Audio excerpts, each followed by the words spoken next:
Hello, and welcome to the Pest Control Marketing Podcast with your host, me, Hal Coleman, uncensored and unplugged. Pay attention, take lots of notes, because you're going to find out exactly how to get more new customers, more referrals, and grow your business. Hal Coleman has been active in the pest control industry for over 40 years, including owning and operating his own successful pest control business for 18 years. He now devotes his time to helping other PCOs and other WCOs double, triple, and even quadruple their businesses faster than they ever imagined. Be sure to check out his website, pestcontrolmarketer.com. For more information about Hal's coaching program, you can reach him at 770-993-0004 or email him hal@halcoleman.com. Mike Stewart is known as the Internet audio and video guy. Since the birth of the Internet, Mike has been showing small business owners how to get more new customers, increase their sales, and grow their businesses online using audio and video, now with iPhones and Android phones. For more information about Mike's coaching program and his online training courses, visit MikeStewartCoaching.com or email him mike@internetaudioguide.com. Well, this is Hal Coleman, and I'm here with my friend and mentor for many years, Mike Stewart. How you doing, Mike? Hello, Hal. Hello, Hal. It's a great day in the neighborhood, and let's talk some good old marketing stuff. We are going to talk some good old marketing stuff. But first, I want to tell you, this as we record this is Labor Day weekend, and guess what I'm doing today? What you doing, Hal? One of my favorite things. I'm cooking ribs I'm cooking smoked ribs today, which I really like doing. Now, you've had my ribs before. Oh yeah, I remember that time I came over for lunch, and I actually commented back then. Absolutely, folks, this is no joke. They are some of the best ribs I ever had in my life. They were just tender, fall off the bone good. And of course, one of the things I said, well, what'd you do to make these ribs so good? Because they were just awesome. Yeah. And of course, I can't tell you what I did to them because that's my secret recipe. Oh, okay. The fact is, when you bit into one of those ribs, your eyes lit up, and you said, "My God!" You said, "These are the best ribs I've ever eaten." Absolutely. So that goes right along with today's topic, Mike, which is satisfied customers versus happy customers. Mm.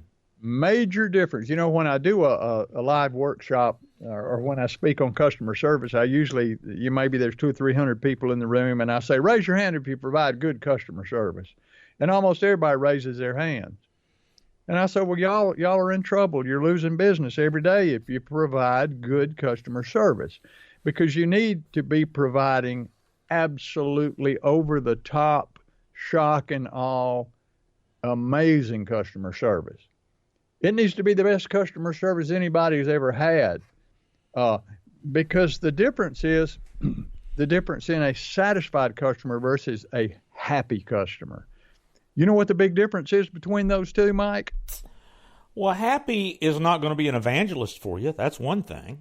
No, you mean satisfied is not going to be an evangelist for you. Oh, okay. All right. Well, you said happy, yes. Well, okay. Well, see, now let's get some clarity on what the difference is, because, at first listening, I was thinking happy is just somebody who's complacent, and satisfied is somebody who goes the extra mile. But if you want to flip the terminology, you want the best of the two. So you tell me what the best of the two are, because like I said, the best of the two, and if now you're telling me a satisfied customer is more important than a happy customer. No, Mike. You misunderstood me. Well, maybe that's a good thing, because I'm in this online world. It is a good thing. So let me just stop and clarify it. Okay. Satisfied customers are merely satisfied. Okay. You gave them what they paid for. They got what they thought they were getting, and that's it. Deal done. They don't have any reason to complain, and they're satisfied. But a happy customer is a customer who was surprised. They got more than what they expected. They got more than what they paid for, and they leave with a big smile on their face. Not only are they happy, but they actually feel indebted to you for what you did to them, for making them happy. So the satisfied customer is not unhappy. They're satisfied, but they have no reason to go around talking about you. But a happy customer wants to go around and talk about you because they want other people to be happy the way they're happy. That's just the way the brain works. It begins in the subconscious. So you want to do things to make your customers happy. You say, how can I put a big grin on this person's face? Because if you will do that, they will talk about you. And if they're ever at the garden club or at the business meeting at the office, if they're out on the golf course, if they're with friends at a ball game, and the subject of pest control ever comes up, they're going to say, wow, speaking of that, you won't believe what my pest control company did for me.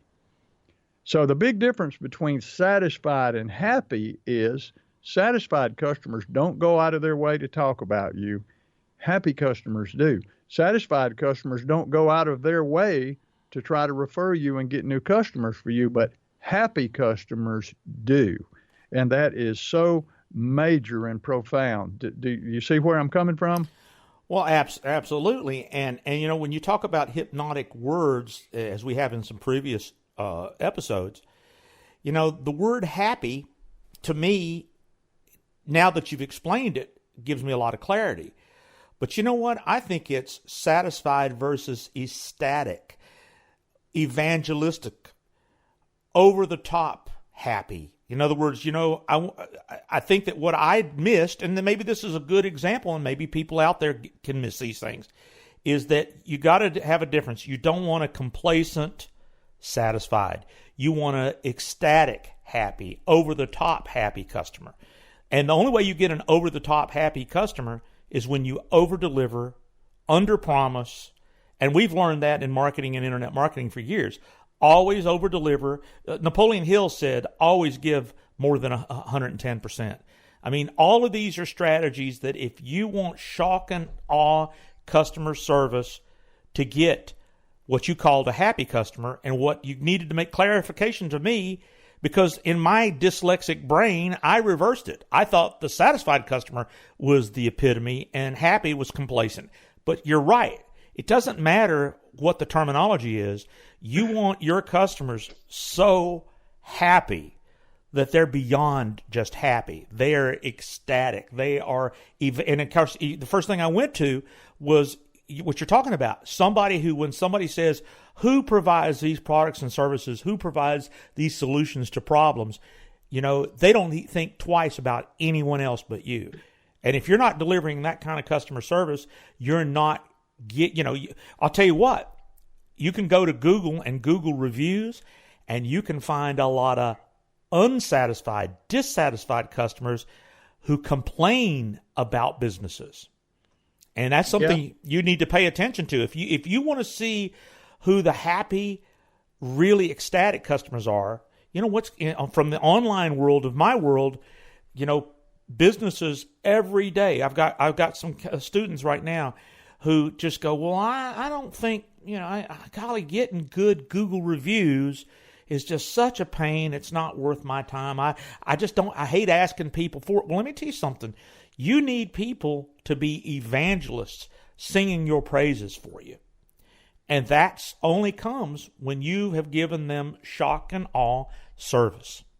Shock and awe service. And what happens with that shock and awe service, that over the top, that give them more than they expected, surprise them, just blow their minds? Two things happen here. That initiates what's called the law of reciprocity. And they feel two things. They feel appreciation and they feel obligation. When you give somebody something, their first initial reaction subconsciously is to give you something in return. If you do a favor for them, they want to do you a favor. If you buy them coffee today, the next time you meet, they're going to want to buy your coffee. They'll say, no, you bought mine last time. I'm getting it this time. If you hold the door open for somebody to walk through at a restaurant, a stranger, well, when they get to the double door inside, guess what? They hold the door open for you. It's the law of reciprocity. So when we give people things, they want to give back. And so when you give them more than what they expected and more than what they felt like they paid for, they want to pay you back. And the way they can pay you back is to let them know, hey, just tell people about me. Just tell people about me. And they feel obligated to tell people about you, and they're excited to tell people about you. So if it's just a satisfied customer, you haven't done anything wrong, but you simply missed a lot of things that you could have done right that will result, bottom line, in more referrals, more phone calls, which translate to more new business, more credit card swipes, more checks written, and more trips to the bank. That's the difference in satisfied customers and happy customers. Well, the one thing that I can see in this discussion, if your goal is not to make everybody you come in contact a happy, over-the-top, ecstatic customer, then I question, your thought process for building your business. Are you trying to not want to build your business? Are you not serious about doing the things to make your business grow and have a reputation and a sense of that this is the one person who goes out of his way to make me beyond happy? If you're not willing to do that, I question, why do you have a business? I mean, every business should go the extra mile. And that's what this is all about. Going the extra mile is the difference between sometimes failure and success. So, yeah, well, it all goes back to Zig Ziglar. He always said you can have anything you want in life if you help enough other people get what they want. And you know what they want? They want to be happy. And if you will do it through your customer service, you will reap the rewards. You'll get what you want then, which is more referrals. Okay, Mr. Online, this is Mr. Offline, and Mike, I got to get those ribs on the grill, man. Well, I got to get out of here. I think I better get in the car, because don't ribs take about 4 hours? They do.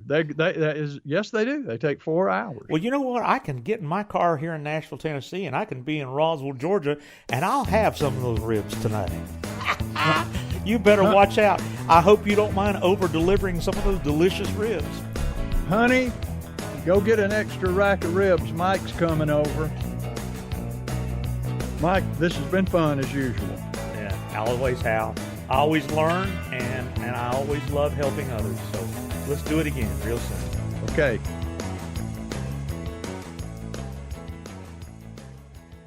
Thanks for listening to the Pest Control Marketing Podcast. Be sure to subscribe to our podcast in iTunes and on your phones and in Stitcher on your Android. But more importantly, go to our website, pestcontrolmarketingpodcast.com. Subscribe to our email list to always be notified of new episodes. You're never going to want to miss what we got coming up next, and you never know what we're going to be able to do to help you with your pest control marketing.